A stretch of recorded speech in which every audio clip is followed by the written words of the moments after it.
It's called Freedom on the Menu. It's by Carol Boston Weatherford, and the paintings are by Jerome Lagarrigue. Pay attention to the illustrations in this book. Just about every week, Mama and I went shopping downtown. I loved having her all to myself for the afternoon.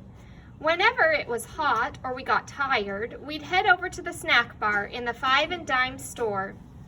We'd stand as we sipped our Cokes because we weren't allowed to sit at the lunch counter.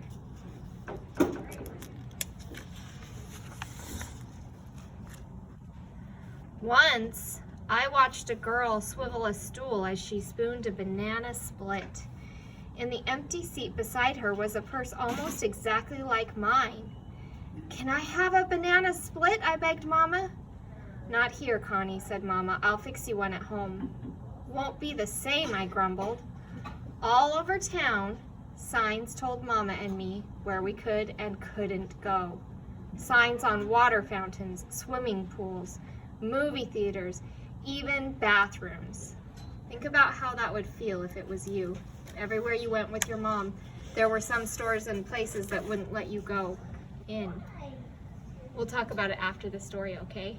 But think about how you feel, and after the story, we'll talk about the history of it, okay? Everybody I knew obeyed the signs, except my great Aunt Gertie from New York. Once, when she visited us, she drank from a whites-only fountain and said real loud, "I've never heard of colored water. Have you, Connie?" Then she lifted me up so I could take a sip. I looked up from the fountain. "Y'all know better than that," a man scolded. I started to say, "Sorry, mister," but Aunt Gertie just huffed, "I'm too old for silly rules." It was a real hot day, but the man walked away without taking a drink.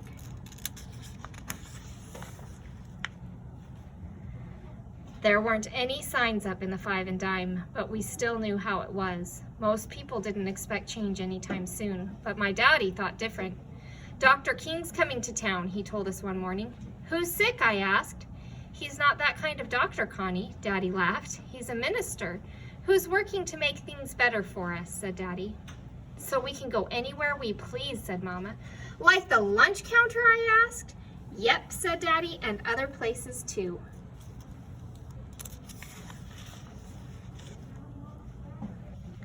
Later that week, our whole family went to hear Dr. King preach at the college chapel.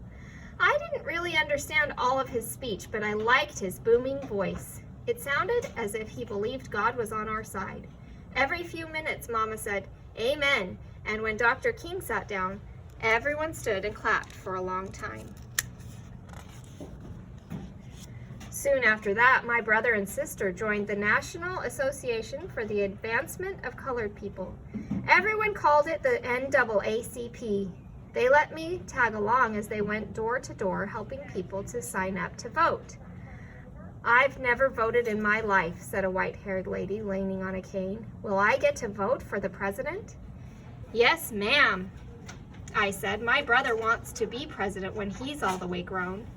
"Tell him he's got my vote," she chuckled, and to hold on to those big dreams, she said, handing me her voter registration form.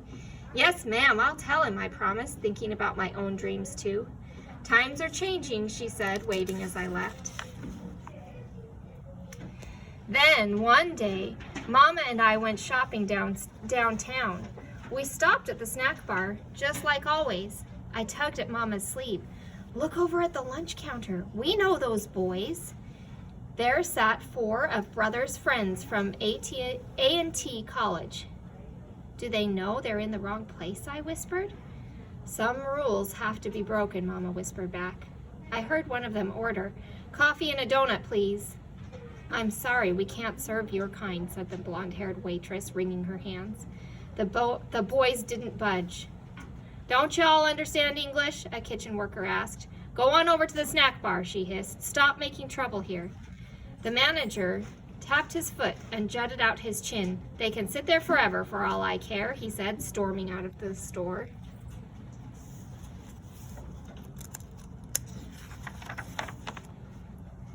An old white lady came up to the boys. "I'm so proud of you," she said as clear as a bell so everyone could hear. "I wish someone had done this sooner." The waitress kept wiping and re-wiping the counter and refilling salt and pepper shakers, sugar pourers, and napkin holders. Suddenly the manager came back with a tall policeman. "Let's go, Connie," said Mama. The manager shooed us right out of the store and then put a closed sign in the window. I couldn't wait to tell Brother. "Why do your friends do that?" I asked. "If we can spend money at a store," said Brother, "it's only fair that we should be able to eat at the store's lunch counter." "I guess so," I said. "Think it'll work?" "Sometimes it's important just to try," said Daddy, rubbing his chin. The next day, Daddy showed me the newspaper. The headline said, "Negro students stand up by sitting down." "They sat 4 hours," said Daddy, peering over the newspaper.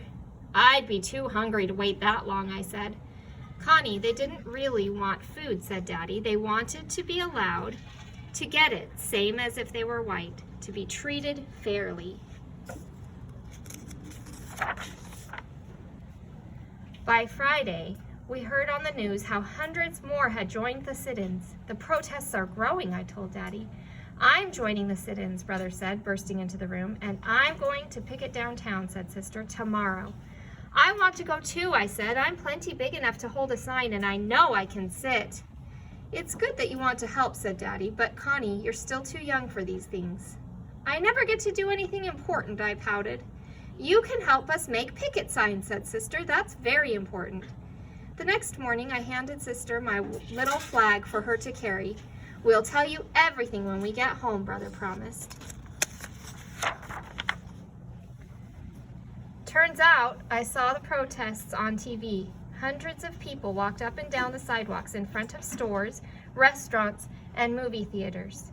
I saw my own sister carrying a picket sign, and there was the pack of Brother's head at the lunch counter. My own brother. The back of Brother's head at the lunch counter. My own brother.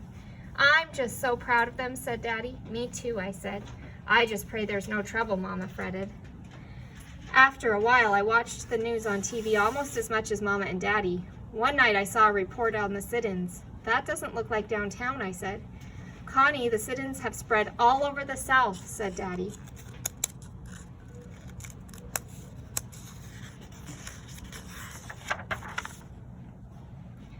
Just then, the phone rang. I answered it.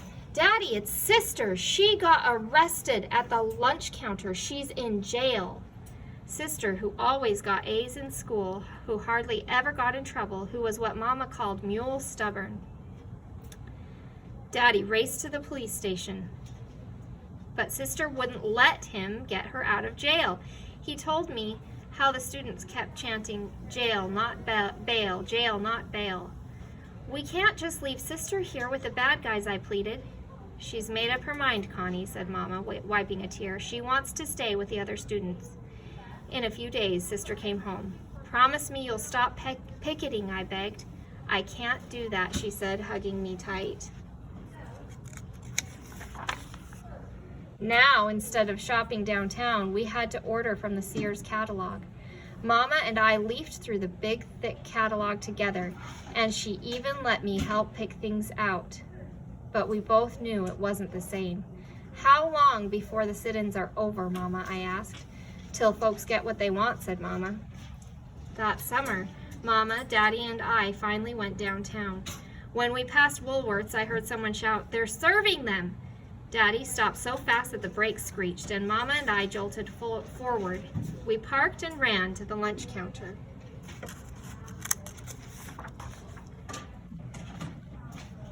There sat the woman who worked in the restaurant's kitchen. They were all the women who worked in the restaurant's kitchen. They were all dressed up fancy and eating egg salad. I can't even stand the smell of egg salad, but I stood and watched them eat every bite. "Looks pretty good," I said. Daddy and I shared big grins. The next day, Brother and Sister and I made a special trip downtown. Brother wore a suit and tie. We girls wore hats and white gloves. At the lunch counter, I climbed up on the stool next to them.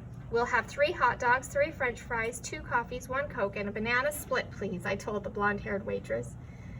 Sister and brother sipped coffee, and I twisted on my stool while we waited for our meals. Our food soon arrived. As I ate, the waitress plopped an extra cherry on a mound of whipped cream. She still looked nervous, but she smiled at me. It was the best banana split I ever had. That is the end of the story. I'll talk to you about the history, but I want you also to think about how you are feeling, and we'll talk about that too.